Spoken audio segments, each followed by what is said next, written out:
बिस्मिल्लाहिर्रहमानिर्रहीम। माशाअल्लाह सगा दौलतपुर की तरफ़ा आई कैंप फ्री आई कैंप लॻाई वई आहे। तमामु बहितरीन डॉक्टर आयल आहिनि।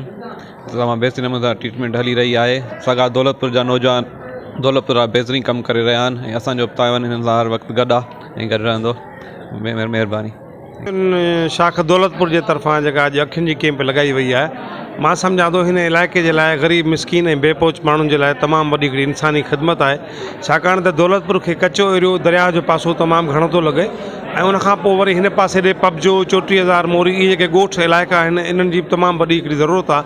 हीअ ॾिसो हिकिड़ी वॾी इंसानी ख़िदमत आहे। हर ग़रीब माण्हू जेको आहे उहो अखियुनि जो ऑपरेशन जेको आहे महांगे हुजण जे करे उहो नथो कराए सघे।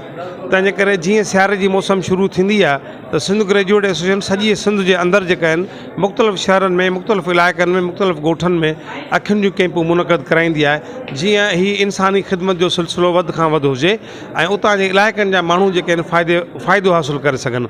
मां सम्झां थो त सिंध ग्रेजुएट एसोसिएशन दौलतपुर जेका हीअ 2 ॾींहंनि वारी अखियुनि जी कैंप लॻाई आहे, उन में यकीनन सवे माण्हू हिन मां मुस्तफ़ीज़ थींदा ऐं जज़ाकल्लाह ही ख़ैर आहे। अलाह पाक उन्हनि सभिनि जो क़बूल फ़रमाए जिन बि हिन कार ख़ैर में हिसो वरितो आहे।